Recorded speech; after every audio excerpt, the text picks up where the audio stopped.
Sir, ഒളിമ്പിക്സിന് വേദിയാകുന്ന പാരീസിലെ railway ആക്രമണം അത് ലോകത്തെ തന്നെ ഞെട്ടിച്ചതാണ്. ആരാണ് ഇതിന് പിന്നിലെന്നതിന് എന്തെങ്കിലും സൂചനകളുണ്ടോ? അതാണ് ഞാനും കുറച്ച് ദിവസമായിട്ട് അത് കഴിഞ്ഞ് അതിനെ തുടർന്ന് നോക്കിക്കൊണ്ടിരുന്നത്. ഇതിൽ ഈ സൂചന എന്ന് പറയുന്ന ഒരു വാചകം ഇസ്രയേലിൻ്റെ വിദേശകാര്യമന്ത്രി ഇസ്രയേൽ കാറ്റ്സ്, പേരിലും അദ്ദേഹത്തിൻ്റെ പേരിലും ഇസ്രയേലിൽ നിന്നുണ്ട്, ഇസ്രയേൽ കാറ്റ്സ് പറഞ്ഞിട്ടുണ്ട്. ഇതാണ് പറഞ്ഞത്: പാരീസിലെ റെയിൽവേ സംവിധാനം അട്ടിമറിച്ചത് ഇറാൻ്റെ നേതൃത്വത്തിലുള്ള പൈശാചിക ഇസ്ലാമിക ശക്തികളാണ് ഇറാൻ്റെ എന്ന് ഇസ്രയേൽ വിദേശകാര്യമന്ത്രി പറഞ്ഞിരിക്കുന്നു. ഇത് അദ്ദേഹം എന്നിട്ട് പറയുക, ഇത് ഞാൻ ഫ്രാൻസിനോട് നേരത്തെ പറഞ്ഞിരുന്നതാണ്. ഇറാൻകാർ ഭീകര ആക്രമണങ്ങൾ ആസൂത്രണം ചെയ്യുന്നുണ്ട്.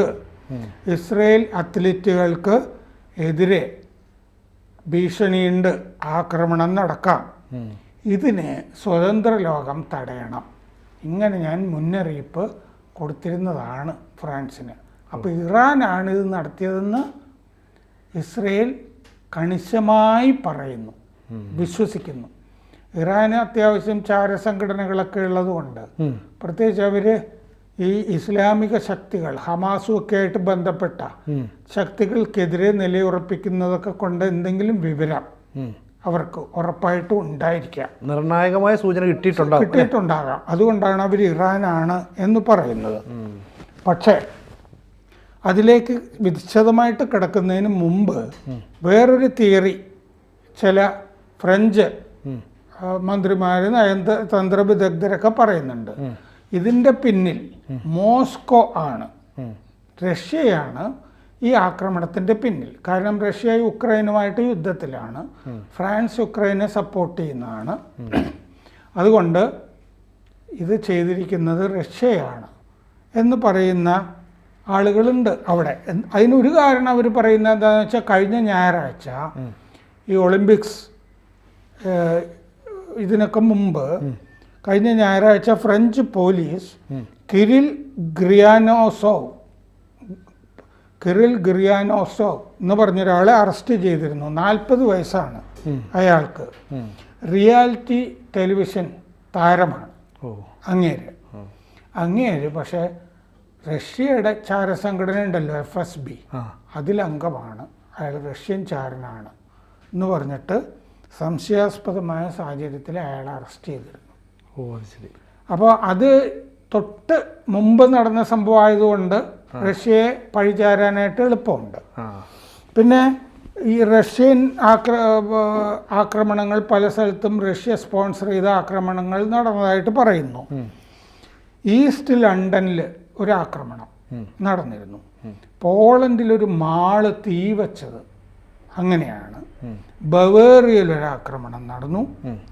പാരീസിൽ ഇസ്രയേൽ വിരുദ്ധ ചുമരെഴുത്ത് പലതും കണ്ടു. ഇതൊക്കെ റഷ്യയാണെന്ന് ചെയ്തതെന്ന് ഫ്രാൻസിൻ്റെ റഷ്യയിലെ മുൻ സ്ഥാനപതി റാങ് ദി ക്ലോനിയാസ്തിങ് പറഞ്ഞിട്ടുണ്ട്. അപ്പോൾ അങ്ങേര് മുമ്പ് സ്ഥാനപതിയായിരുന്നല്ലോ. അപ്പോൾ അങ്ങേർക്ക് പല സൂചനകളും വെച്ചിട്ട് തോന്നിയത് റഷ്യ ചെയ്തതാണ് എന്ന് പറഞ്ഞിട്ടാണ് ഈ കാര്യങ്ങൾ പറഞ്ഞത്. ഇടതുപക്ഷം ഇതിന് മുമ്പ് അവിടെ ഒരു റെയിൽവേ അട്ടിമറി 2018 നടന്നിട്ടുണ്ട്. അതിൽ 8 പേരെ പ്രോസിക്യൂട്ട് ചെയ്തിരുന്നു, ഇടതുപക്ഷത്ത് നിന്നുള്ളവരെ. പക്ഷെ പിന്നീട് അവരെ മോചിപ്പിക്കുകയാണ് ചെയ്തത്. തെളിവൊന്നും കണ്ടില്ല എന്ന് പറഞ്ഞിട്ട് മോചിപ്പിച്ചു. ഈ ഓപ്റ്റിക്കൽ ഫൈബർ കത്തിക്കലൊക്കെയാണല്ലോ ഇപ്പം നടന്നത്. അത് മുമ്പ് ഇടതുപക്ഷം 2018 ചെയ്തതിന് സമമാണ് എന്നാണ് കണ്ടിരിക്കുന്നത്. കഴിഞ്ഞ സെപ്റ്റംബറിൽ ഹാംബർഗിൽ, ജർമ്മനിയിൽ ഇതുപോലെ ഇടതുപക്ഷം ഒരു റെയിൽ അട്ടിമറി പ്ലാൻ ചെയ്തിരുന്നു. പണ്ട് ഇന്ത്യയിൽ പല റെയിൽ അട്ടിമറിക്കും ഇടതുപക്ഷം ശ്രമിച്ചിട്ടുണ്ട്. കേരളത്തിലെ എടപ്പള്ളിയിൽ പോലീസ് അങ്ങനെ ഒരു റെയിൽ ആക്രമണം അവർ ചെയ്യാൻ നോക്കിയിട്ടുണ്ട്. എന്നിട്ട് ഹാംബർഗിൽ ഈ ഇടതുപക്ഷം ഈ റെയിൽ അട്ടിമറിക്ക് ശ്രമിച്ചിട്ട് എഴുതിയത് it is A capitalist infrastructure എന്ന് അവർ പറഞ്ഞിരുന്നു. ഇത് മുതലാളിത്തത്തിൻ്റെതായ ഒരു അടിസ്ഥാന സേവന ശൃംഖലയാണ്, അതുകൊണ്ട് ഞങ്ങൾ നശിപ്പിക്കും. അങ്ങനെ പറഞ്ഞിരുന്നു. അങ്ങനെ പറഞ്ഞിരുന്നു. പക്ഷേ ഇത് ഇടതുപക്ഷമാണെന്ന് കരുതുന്നില്ല ഫ്രാൻസിൽ നടന്നിരിക്കുന്നത്. അതാണ് വീണ്ടും ഇത് ഇറാൻ നടന്നതാണോ എന്നുള്ള സംശയം വരുന്നത്. എന്തുകൊണ്ടാന്ന് വെച്ചാൽ ഇടതുപക്ഷത്തിന് സ്വാധീനമില്ലാത്ത മേഖലകളിലും ഇത്തവണ പല വിദൂര ഗ്രാമങ്ങളിലുമൊക്കെ ഈ ഒപ്റ്റിക്കൽ ഫൈബർ കേബിളുകൾ കട്ട് ചെയ്തിട്ടുണ്ട്. അപ്പോൾ അവിടെ ഇടതുപക്ഷത്തിന് സ്വാധീനം ഇല്ലാത്ത മേഖലകളിലും ഇത് സംഭവിച്ചിട്ടുണ്ട്. അതാണ് കാരണം. കമ്മ്യൂണിക്കേഷൻ നിശ്ചലമാക്കുക എന്നായിരിക്കും ഉദ്ദേശിക്കുന്നത്. അതെ. അപ്പോൾ അത് വീണ്ടും ഇറാനിലേക്കാണ് ആ സംശയം നീളുന്നത്. ഗ്രാമങ്ങളിൽ റഷ്യക്കൊന്നും ഇങ്ങനത്തെ നെറ്റ്വർക്കിംഗ് ഇല്ല, ശൃംഖലകളില്ല. അപ്പോൾ റെയിൽ ശൃംഖലയുമായി ബന്ധപ്പെട്ട ആരുടെയെങ്കിലുമൊക്കെ സഹായം എന്ന് പറഞ്ഞാൽ ശരിക്ക് ഫ്രാൻസിൻ്റെ റെയിൽവേ വകുപ്പിലൊക്കെ ജോലി ചെയ്യുന്ന ചില ആളുകളുടെ സഹായം എന്നാണല്ലോ പറയുന്നത്. അത് കിട്ടിക്കാണും. ഗ്രാമങ്ങളിലുള്ളവരുടെയും സഹായം കിട്ടിക്കാണും. 2023 ജനുവരിയിൽ, കഴിഞ്ഞ കൊല്ലം ജനുവരിയിൽ പാരീസിന് കിഴക്ക് ഇങ്ങനെ ചില ശ്രമങ്ങൾ നടന്നിരുന്നു. 2024 മെയ്യിൽ ഫ്രാൻസിൻ്റെ തെക്ക് ഹൈസ്പീഡ് റെയിൽവേ ലൈൻ കട്ട് ചെയ്യാനുള്ള ശ്രമം നടന്നിരുന്നു. ഇതുമായിട്ട് അതിന് ഇത്തവണ നടന്നതിന് സാമ്യമുണ്ട്. ഒളിമ്പിക് ദീപശിഖ വന്ന ദിവസം ഇങ്ങനെ ഒരു ശ്രമം നടന്നിരുന്നു. അതിന് ഇതുമായിട്ട് സാമ്യമുണ്ട്. തെക്കൻ മാർസൈൽസ് തുറമുഖത്ത് ഇതുപോലെ ചില കാര്യങ്ങൾ നടന്നിരുന്നു. ആ കാര്യത്തിൽ ഇതുവരെ അറസ്റ്റ് നടന്നിട്ടില്ല. അതാരാ ചെയ്തത് എന്നറിഞ്ഞുകൂടാ. പെട്രോൾ ബോംബാണ് അവിടെ ഉപയോഗിച്ചിരുന്നത്. ഈ തെക്കൻ മാർസൈൽസ് ഒളിമ്പിക്സ് ദീപശിഖ വന്ന ദിവസം ആ തുറമുഖത്ത് ഒരു പെട്രോൾ ബോംബ് ആക്രമണം ശ്രമം നടന്നിരുന്നു. അത് ആരാ ചെയ്തതെന്ന് അറിയില്ല. ഇതുമായി ബന്ധപ്പെടുത്തി ആ കേസും അന്വേഷിക്കുന്നുണ്ട്.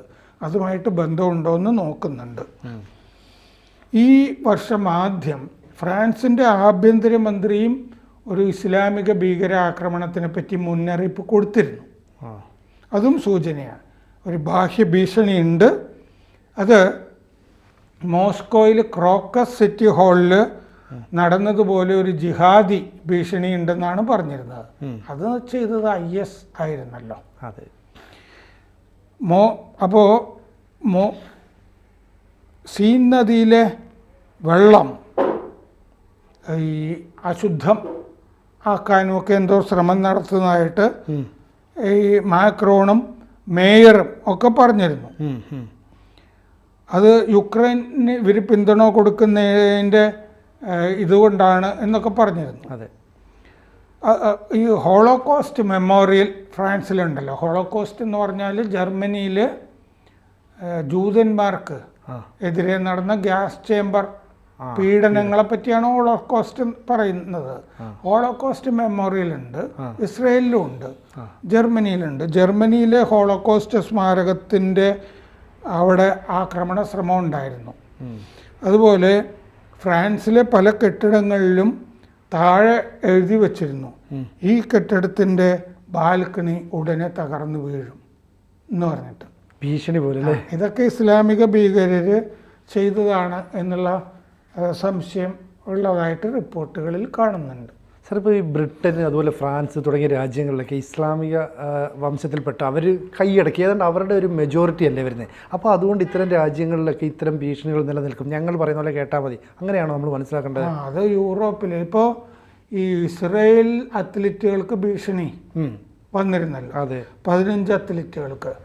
ആ ഭീഷണിയിൽ പറഞ്ഞിരുന്നു, ഇത് നിങ്ങളുടെ ഒളിമ്പിക്സ് അല്ല, നിങ്ങൾക്ക് ക്ഷണമില്ല, നിങ്ങൾ വരണ്ട എന്ന് പറഞ്ഞാൽ ഇത് ഞങ്ങളുടേതാണെന്നാണല്ലോ പച്ചയ്ക്ക് പറയുമല്ലേ.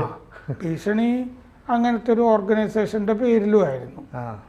പിന്നെ ഒളിമ്പിക്സ്, മറ്റേ മ്യൂണിക് ഒളിമ്പിക്സ് 1972 അന്ന് ഇസ്രയേൽ അത്ലറ്റുകളെ ഒളിമ്പിക്സ് ഗ്രാമത്തിൽ തന്നെ നുഴഞ്ഞു കയറി ആക്രമിക്കാൻ പലസ്തീൻ ഭീകരരെ ആക്രമിക്കുകയും 11 ഇസ്രയേൽ അത്ലറ്റുകളെ വെടിവെച്ച് കൊല്ലുകയും ചെയ്തിരുന്നു, ഒരു കോച്ച് ഉൾപ്പെടെ.